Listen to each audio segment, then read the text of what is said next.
45 ദിവസത്തിനുള്ളിൽ കോടതിയെ സമീപിക്കാമല്ലോ. ഇതുവരെ കോടതിയെ സമീപിച്ചിട്ടില്ല.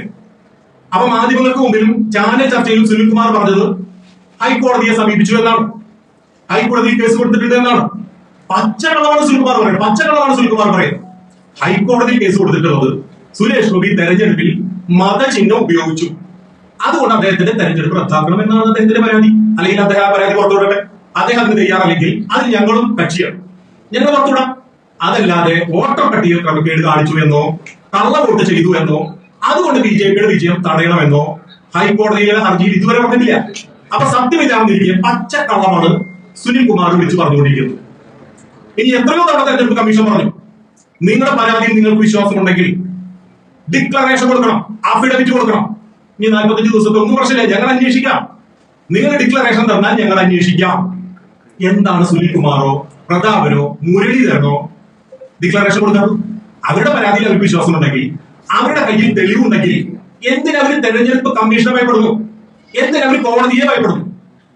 അതിന്റെ പ്രശ്നം പത്രമാധ്യമങ്ങൾക്ക് മുമ്പിൽ എന്തും തുടങ്ങി വിളിച്ചു പറയാം. ഇപ്പൊ പറഞ്ഞല്ലോ കേസ് കൊടുക്കാതെ കൊടുത്തു എന്ന് പറഞ്ഞു, 40,000 വോട്ട് കള്ളവോട്ട് ചെയ്തു.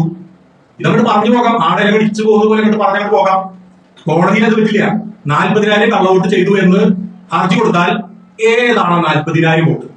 40,000 പേരുടെ പേര്, അവരേതൊക്കെ ബൂത്തിൽ കള്ളവോട്ട് ചെയ്തു രേഖ കൊടുക്കണം, ആധികാരികമായിട്ട് രേഖ കൊടുക്കണം. അല്ലാതെ കോടതിയിൽ പോയിട്ട് കൈരേഖ കാണിക്കാൻ സാധിക്കില്ല.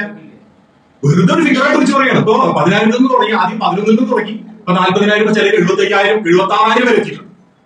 4 എല്ലില്ലാന്ന് കരുതിയിട്ട് വായിൽ തോന്നിയത് വിളിച്ചു പറയുകയാണ്. ഒരു തെളിവില്ല.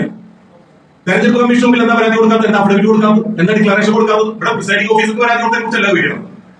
ആധികാരികമായിട്ടുള്ള തെരഞ്ഞെടുപ്പ് കമ്മീഷൻ ഉദ്യോഗസ്ഥന് മുമ്പിൽ ഞങ്ങൾ വെല്ലുവിളിക്കുന്നു. ധൈര്യമുണ്ടോ സുനിൽകുമാറിന്? ധൈര്യമുണ്ടോ പ്രതാപിന്?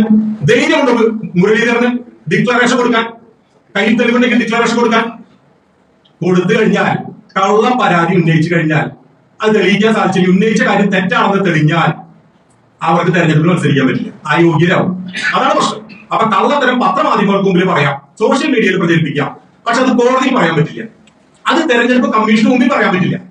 അതുകൊണ്ടാണ് ഒളിച്ചോടുന്നത്.